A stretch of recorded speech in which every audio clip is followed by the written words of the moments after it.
Let's do it! Come on, let's go! Hey, it's the Noise Hall Post Show with Dave and Joe. Hey, it's the Noise Hall with Dave and Joe. We recording?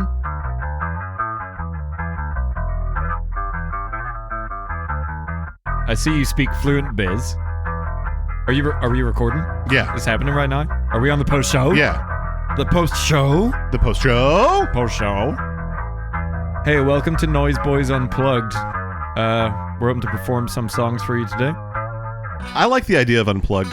I miss Unplugged. I thought that was a very particular thing of my time, where it's like a band, once they reach a certain level, they must appear on Unplugged, and they must strip down their songs, for that is the compact of Unplugged. What do you think the purpose was in that case? Was it, do the songs still stand whenever you take away all the gain, all the production? I have a theory, and the theory is, at the time, in the early to mid-90s, most popular music was very heavy. And so the question was, if we give these guys acoustic guitars and tiny drums, what could possibly happen? Is the idea, let's see them get creative and work those songs into a different medium, technically. The most pretentious answer, which is probably the most correct one, is it was a goal to strip the song down to its bare elements and expose what was really there without all the distortion and gain and flanger and effects and heavy banging drums. Well, sure. I find a lot of bands didn't really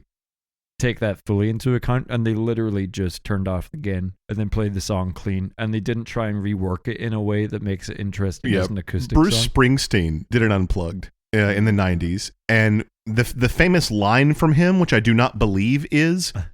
Screen door slam! We got there, and they didn't have the acoustic guitars, so they just play an electric set. Hey, baby, where the fuck is my acoustic guitar? I need it now, man. And like, hey, you could have maybe planned this a little bit better. It's expensive. Well, I don't have an acoustic guitar, so I don't think I'll get very far.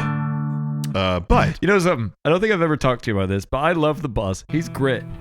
Bruce Springsteen is one of my boys. His first album is mega funky before it goes into that whole big band rock sound. If you don't count Nirvana Unplugged, because I think that's kind of the default answer, I think the best Unplugged is Alice in Chains. Really? Have you heard it? No. It's... Well, not in a long time. When I was a kid, it was one of my favorite albums. It's their best album.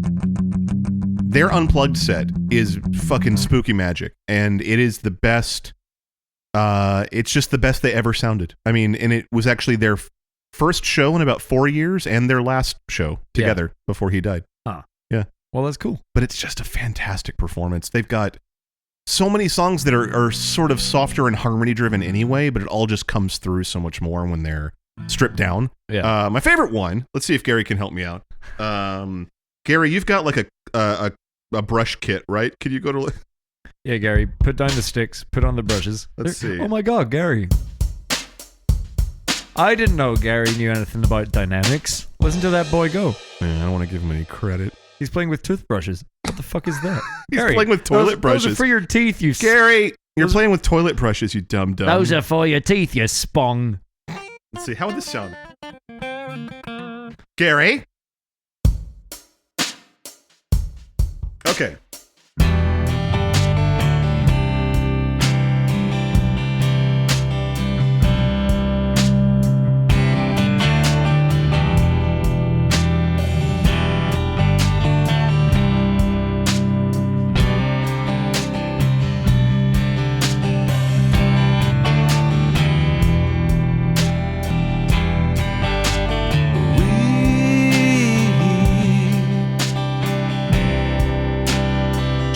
Misprinted line. We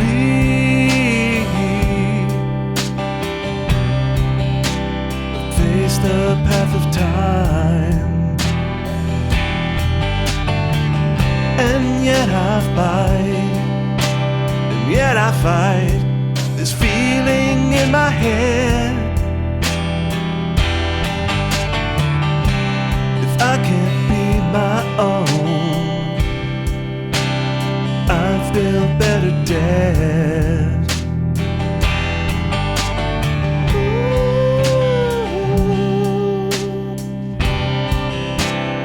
Ooh.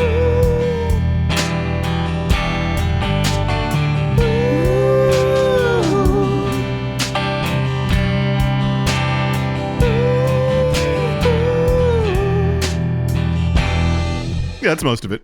That's called, what is that song called? It's not Brother. It's, Nutshell? I can't remember what it's called. Anyway, that's a song off their Unplugged. I love it. Did Metallica do one? We keep coming back to Ooh, Metallica. I think they did around Alternica times. People speak bad of Alternica, but I kind of appreciate it. I appreciate that they went in that direction. They didn't really edit themselves a whole lot of the time. If you take out all the greasy photo shoots where they're either hanging around in garages or like drinking fucking cognac with their cowboy boots on a table, you take all that out. The Those music's, dickheads. a lot of the music's kind of interesting. I especially like a lot of the country stuff. I really do. If you put any other name on there apart from Metallica, they would be up there with bands like bands like Clutch. That's what I'm thinking of. Bands like Clutch. They would be considered a fun, greasy southern rock like Yeehaw Boys kind of a band. Yeah. Do you remember? So I think on Unplugged they did a whole lot of stuff from Load and Reload. Prayers, little one, don't forget my son, to include every word. Anyway. What's an Unplugged song you want to do? Well, I'm getting to that. Oh, okay. I think they did a song off Reload called Low Man's Lyric. And it seems to be one of those songs that people either they don't know about or they fucking hate it. I don't know it at all. It's kind of a... I'll play you a little bit of it. Give it to me. I won't play it too much. Give it to me. So it goes like a... So that's a G, and then a D, and then an E. It's got hurdy-gurdy in it. That was the big deal. So it starts out with a hurdy-gurdy going. It sounds like an old woman going.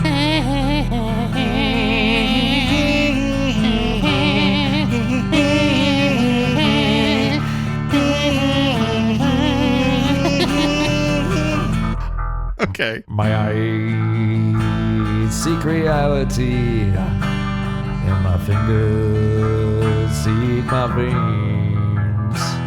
There's a dog in the back step. He was coming from the rain.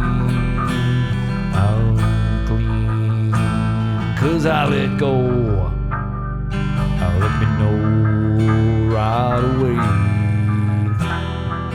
'Cause my eyes seek reality, and my fingers seek my veins. B. Nope, it's not B. Nope. Anyway, that's the intro. And it's quite My good. eyes.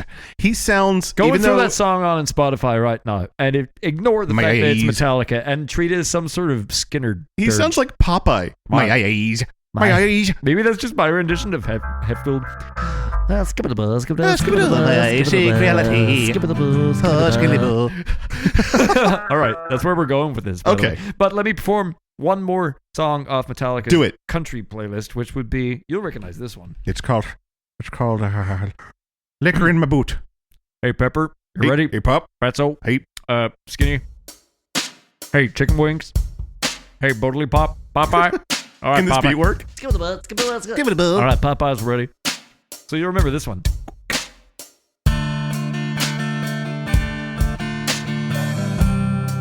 Do you remember it? No.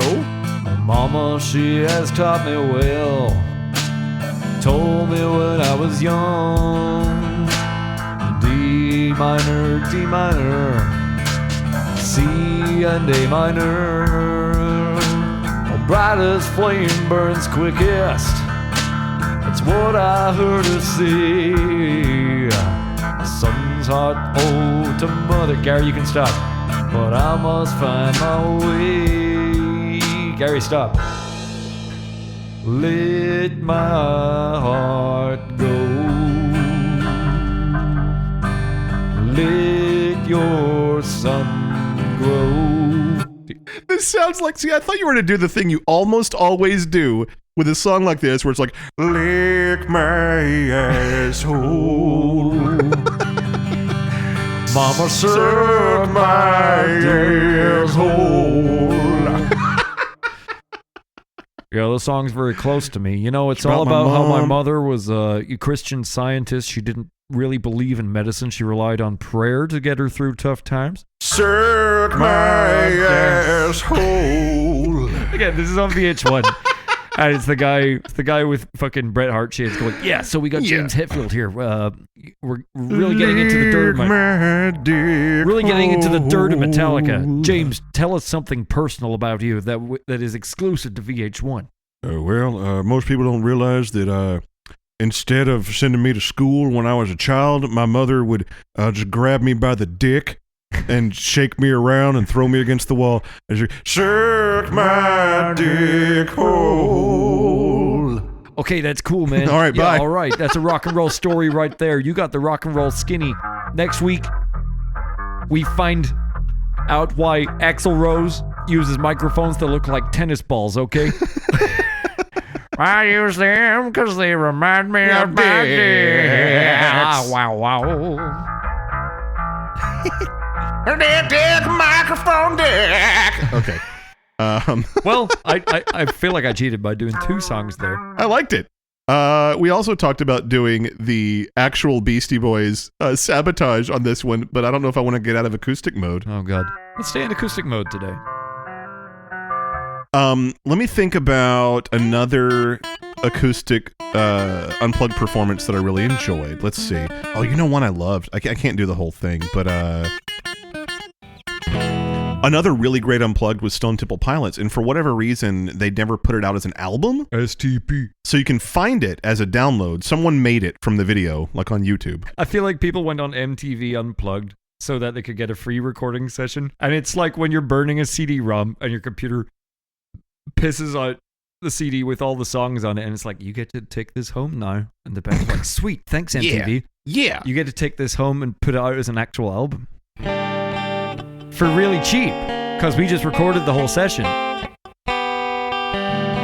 Anyway. Sorry, I got away from your point. Let's play some STP. I don't know any. Let's see, when I feel like time's a ways to go, where you're going for tomorrow, and I see these are lies to come. Would you even care? And it's like, and I feel, I can't remember. Feel it.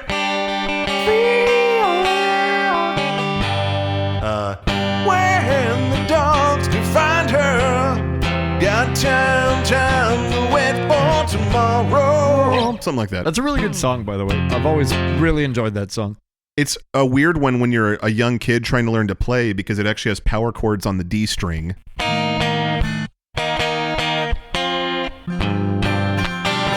up here? Yeah, so it does like a... That's the kind of shit. That's the kind of shit you usually reserve for a ska. Yeah, or that song should be in drop D, but it's not. It would make it much easier if you could go,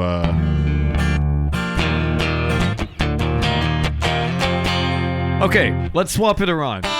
What bands would absolutely not work on MTV Unplugged, no matter what?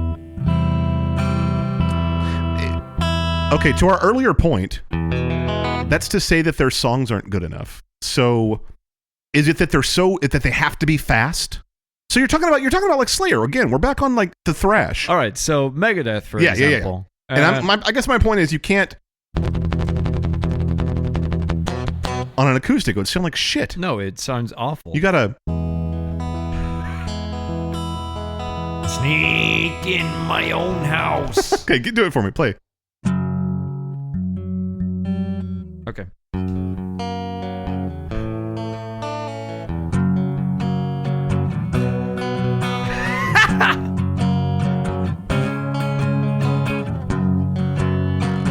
Sure, that's fine. I sneak in my own house. It's 4 a.m. I've had too much to drink. Said I was out with the boys. I creep in my bedroom and I slip into bed. I know if I wake her, I'll wake up dead. And then my favorite riff out of that song, actually, it's which does not work You as just an can't do it in acoustic acoustic at all.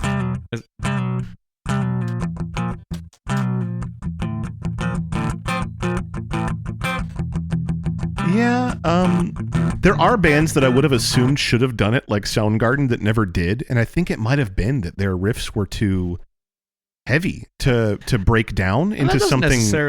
It doesn't necessarily mean quality is lowered because they rely on gain. That said, though, there are some really good acoustic covers of Soundgarden songs. Even Chris Cornell did his own acoustic covers of like Black Hole Sun and stuff, so it works. It's just different. I feel like you have to deconstruct, right?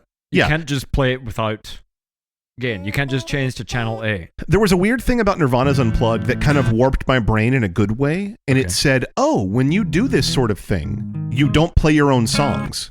You play some of your own songs, and then about half covers. That makes perfect sense to me. Why is that? I learned from them. So I did not understand that they were breaking the mold, and MTV was actually terrified. Okay. Really? Yeah. So they only play about half Nirvana songs. They don't play hits. They did not play any of their radio hits or video hits. They did Polly, I think. They did Polly, and that was on the radio. It was never a video. They didn't play Smells Like Teen Spirit. They didn't play Heart Shaped Box. They didn't play. They did Come As You Are. They did All Apologies, which never had a video, but it did have a radio single. But they also did about half covers, and mostly obscure covers by bands no one had ever heard of. And then they brought out the fucking Meat Puppets that no one had ever heard of to play 4 of their songs. 4 Meat Puppet songs. MTV's going, no! Have you sat down to listen to a Meat Puppets album? It's insane. That album's terrible. It's pretty nutty. What's really weird is the songs they play on that Nirvana Unplugged, like Oh Me and on Plateau and all that, the Nirvana versions are fan-fucking-tastic. Right. The Meat Puppet versions are horrible. Horrible. Did you go and pick up like the original band? Yeah. 'Cause you're like, yeah. What's weird is Meat must Puppets, be good. they had an album called Too High to Die that had a huge radio hit called Backwater. It's actually a really good alternative song. Yeah. That earlier stuff, good boy. It's harsh. And I love that Kurt Cobain listened to that and went, oh, that's the best record I've ever heard. We're going to give them a third of our Unplugged set in front of 12 million people. How cool is that, though? It's pretty fucking cool for them. This is really going to piss people off. Let's play. Let's see. Let's devote half of our session to the Meat Puppets. I know a couple of them. There's Are we going to play some Meat Puppets? I'm just trying to remember them. Okay. Bonk, bonk, bonk.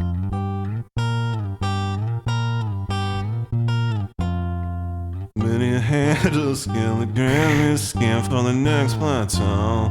Some say it's in Greenland, some say Mexico. Others decided it was nowhere except where they stood. Those were all just guesses, help you if they could. And I was like, this is fucking great. It's weird. It's fucking weird. I don't know it. It turned me on to David Bowie, like I'm sure it did a million other kids. Sure. I mean, in no small part, it helped me. It tipped me over the scale towards Bowie even more. God, do you know how I got into David Bowie? No. It was by 97. I was already into Queen, and I was just fucking around on Encarta. Like, you know the old CD? Yeah, we actually talked. We just had Lemmy talking about interactive encyclopedias, except he picked Groliers. You went with Encarta. That's fine. They had a clip of changes on that in the whole section about David Bowie. It was about 15 seconds long. It was the chorus, so Changes and face the strange changes. Who don't wanna be a big man? Yes. And, Time may change me. And so it faded out just about there. Time may change time. And I'd play that over. What, did and your over brain again. explode? I loved it. I absolutely adored it. That one fucking song, 15 seconds. If you know it's gripped you, then go seek out that band. And so I said to my mom, hey, I really think I like David Bowie. And I wonder, oh no, call the cops. Oh, his brain's gone muck. Oh, you know, he was an absolute madman in the 70s. Oh, He was a fuck weird anything with a willy. I don't care, Mum. Oh, she knows a lot about David Bowie, love him. apparently. He was a weird spaceman, and then he turned into a dog. Oh, And then he went to Germany and became a Nazi. Oh, he was a Nazi for a while. He's a real twiggy white fuck. And then in the 80s, he became a nice suit man. Dave, you don't want to know about the thin white duke. He had unpopular opinions about did. fascism. He introduced the Nazi salute into all of his sets. Oh, does that mean you love him then, Mum?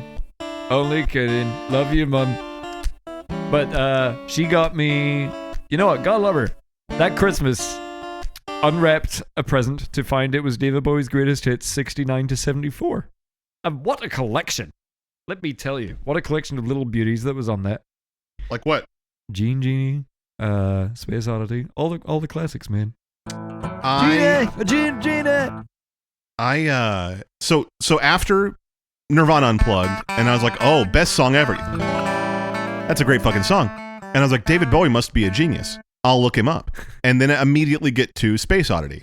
So I go to our local music store, which I did not know at the time there was a guitar store in our town. Ugh. I knew there was a musical horn store, which is where I got my first guitar. Okay. Which is why it's a weird brand and not a fucking Yamaha or whatever. And they had a songbook for guitar music that had Space Oddity in it. What I didn't realize is that it was solo guitar performance of the melody of Space Oddity. Ugh. So it wasn't how to play the song. It's like, so that would be this is ground control. Yeah. Like, you know, and so I'm learning that and going, I don't think this is the song. It sucked. Can't sing countdown engines on. And it was like $25. It had one other song I liked in it, and I realized it was like music, like sheet music. Why would you? I didn't know tablature existed. I know. Why would you offer a book of instrumental versions of pop songs like For that? idiots and assholes. Is it for like church? Although I wasn't there, he said I was his friend. Oh, change it. Hey, that's I'm surprised. Look into his eyes, I must have died alone a long, long time. Yeah, I don't remember that part. But now, we never lost control. Did you have a music pal where Who? a music pal? No, where you yes, would what? You would pay attention to what he was listening to and Yeah. maybe borrow a bit from that. Yeah, this guy John basically gave me my entire musical education from age 10 to 12. Sure. He took me from listening to only Weird Al and contemporary Christian music, God. because that's all I knew existed. What an eclectic mix. Yep.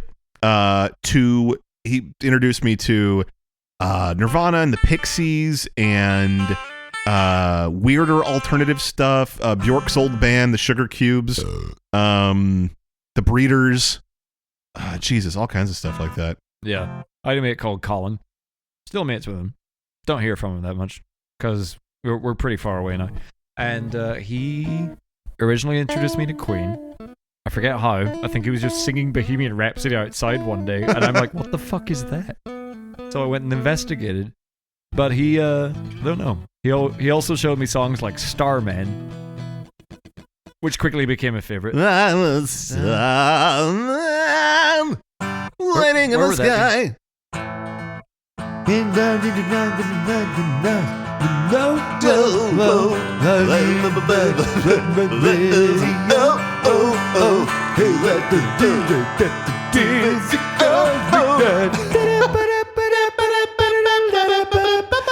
There's a starman waiting in the sky. He likes to come and eat us. He thinks he'd blow our minds. Wait, is he, wait, David Bowie, did you stick her to eat us? No, baby, I'm a starman. No, baby, there's no way I'm going to eat you. Anyway, If you ever catch me sneaking up behind you and unhinging my jaw, that means I'm just going to sing a beautiful song at you, baby. I'm not a weird snake monster. No. I hate Americans so much that I'll eat them rather than talk to them because I'm scared of them. I might do a song I'm about afraid that of with another Americans. American sometime. I'm afraid of the world. I'm afraid. Did I'm he? afraid I can't help it. Did he have some incident? Did you know that Frank Zappa fell off stage in the early 70s and his voice went down like 2 steps as a result? Like 'cause he landed crushed on his throat? Something like that, yeah. He did something with his neck where before he kind of sang like this. And then he ended up singing like this. Weird. Yeah. I wonder if the same thing happened to Bowie, where maybe he walked into a table that was exactly the height of his neck. And it hit him right in the gizzard. And it went from singing like this to, oh, baby. my voice. What am I going to do with it now? Oh. I think that's a Prince song.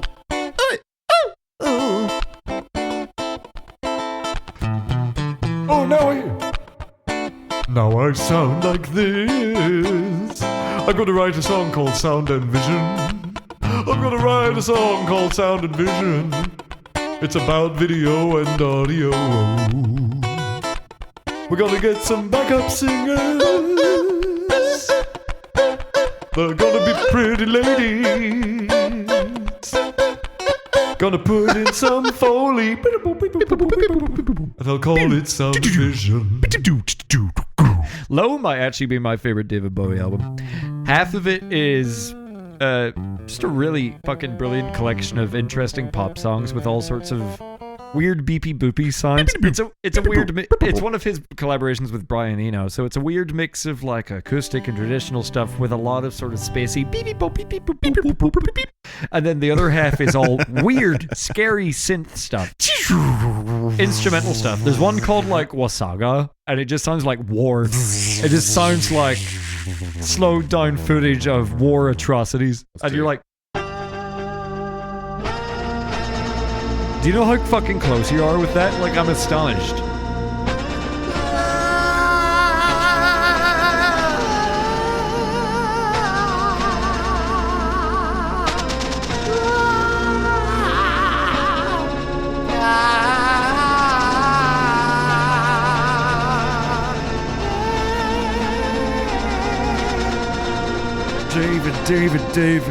David. Yes, what's up? David. What's going on? Album's going great so far, man. Really enjoy the, the beautiful pop songs. Really jump out at me. Melodies really carry me away. I'm in a spooky space jungle. We're what? I'm in a spooky space prison jungle. Should I keep... A jungle boogie, the prison. Should I just keep recording or, what? I mean, I'm kind of hungry. I could just leave it recording and you can do whatever you want. Go down to Subway and get me a 6-inch turkey on rye. Get me a rhinestone cowboy. I think that's the name of a sandwich. You know how close that is to... Go and put on... First of all, go on Spotify, search up Bowie. In particular, search up the album Low. Type in Freaky Deaky. And look for Wasaga. Or it's like Warsawaga. Okay. It looks like some weird Polish thing. Hey, what are you saying? Exactly. Huh? What are you saying? I'm saying that I can't pronounce Polish words very well. They look difficult to pronounce to my eyes. It's weirdly close, like how you've nailed it. Like we should have really tried one of those bits today where someone emails us describing a band, because we might have been scarily accurate. Anyway, do you want to jam out?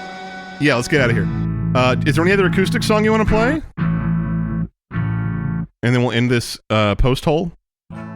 We should call this the post hole. Well, what do you want to do?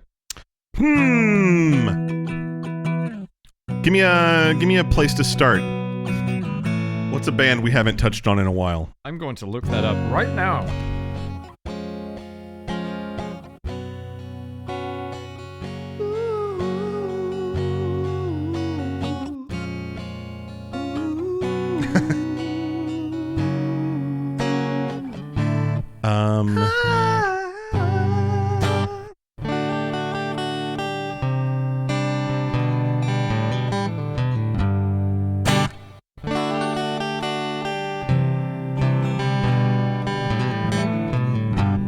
Gary!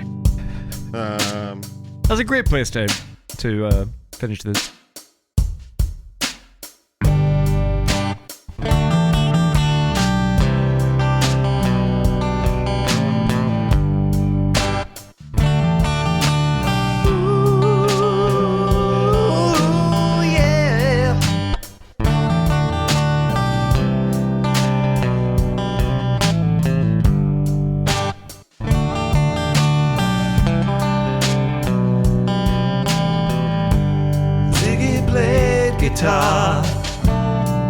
Robin Good with Wit and Gilly, and the spiders from Mars.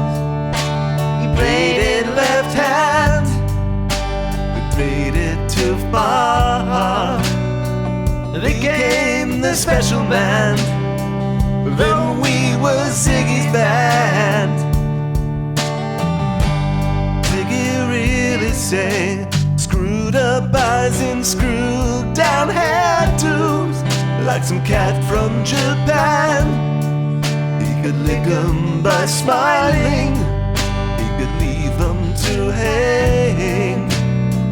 Came on so loaded, man, well hung and snow white tan. What's the chorus? So where were the spiders when the flies tried to break our balls? Just a lamplight to guide us when the break up the band.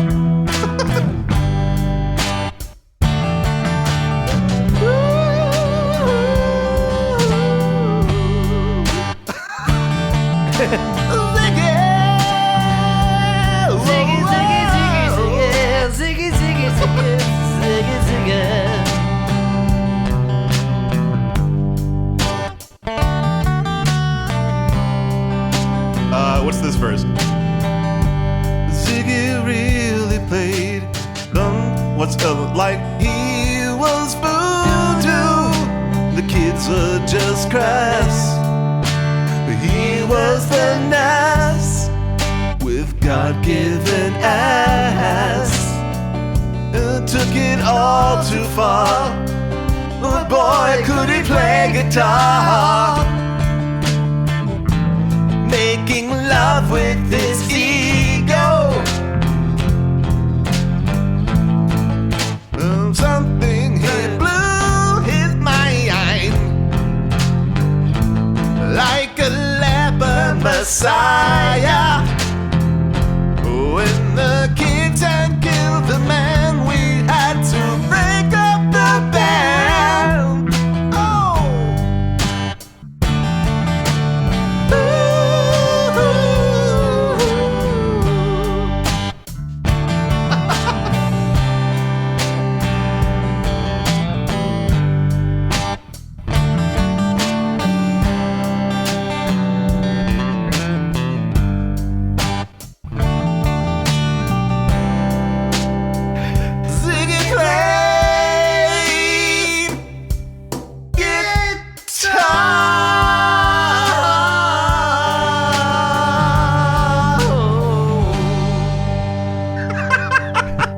I'd give it a B-. That's not bad.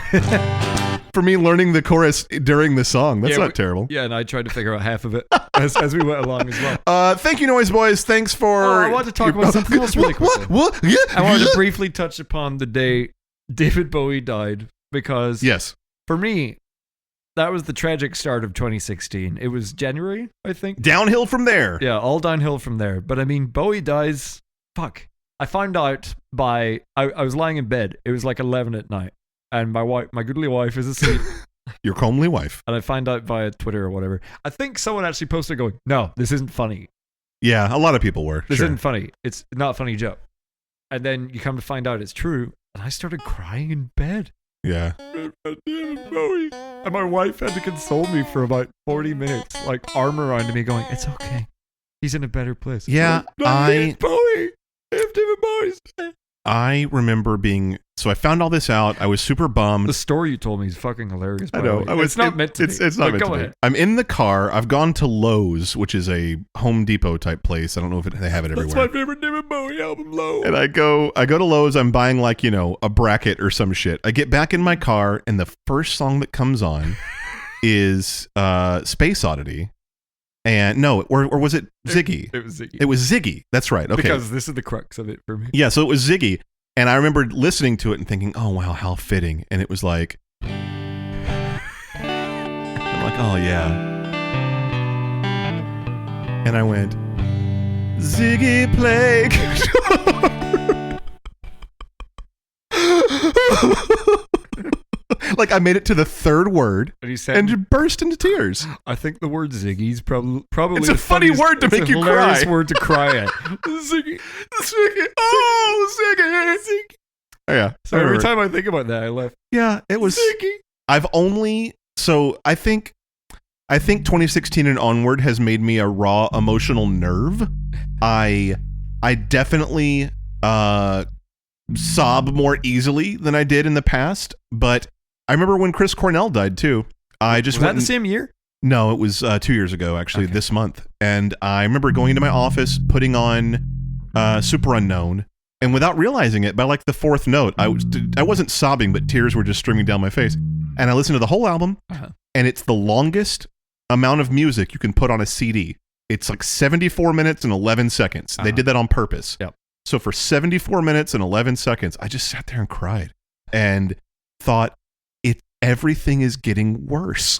Like it's consistently, they've stripped away what's good about the world piece by piece. Everything's been brought down to its bare essentials, and even that's being taken away. Like Unplugged. We're not allowed any flavor anymore. No, it really made me sad.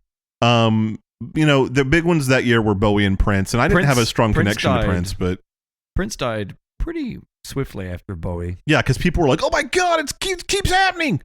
They're all dying, man. They're all dying. Also, most people don't realize because it didn't come out until like last year or the year, maybe this year, that he died the exact same way Michael Jackson did. Too many overprescribed fentanyl.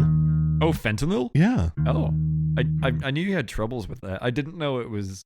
Oh, okay. Well, yeah. Same exact scenario. Or propofol. Was that it? I don't know. It's one of those really bad opioids. I guess if you're like wealthy enough to have a doctor go, yeah, baby, I'll give you. I'll show up and give you a bag of pills. Yeah, I know. And you're like, I just want my pain to go away. I just want to sleep, baby. Okay, play this. We're gonna play out on this. Okay, Gary. I thought we played out. Well, right, we didn't. We had a big old chat. Okay, what do you want Gary to do? We're gonna do some Purple Rain. Listen, Gary. Oh, okay, so that's probably the same beat.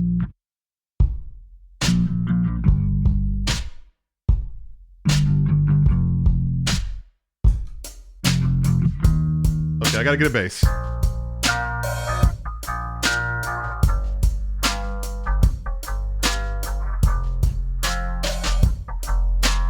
Okay. You ready?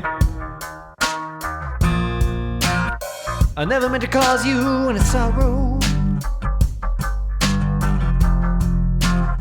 I never meant to cause you any pain.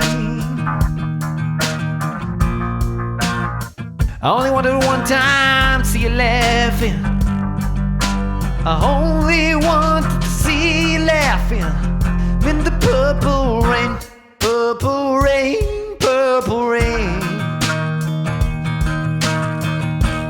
Purple rain, purple rain.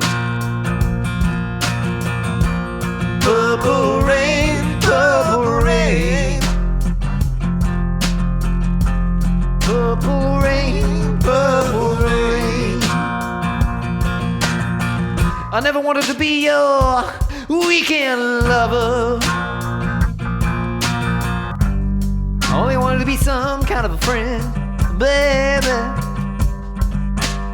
Baby, I could never steal you from another. It's such a shame, my friend. Let's call it here. Purple rain, purple rain. Purple rain, purple rain. Purple rain, purple rain. That's probably wrong. This is Prince Goofs on MTV Unplugged. This is Prince shows up high on propofol. Let's see if I can do the solo acoustic. Okay, hang on. Okay, here we go.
The Noise Hole Post Show with Dave and Joel is copyright 2019 Dave McElpatrick and Joel Watson. Visit us at noisehole.net and thank you for supporting our Patreon, Noise Boys.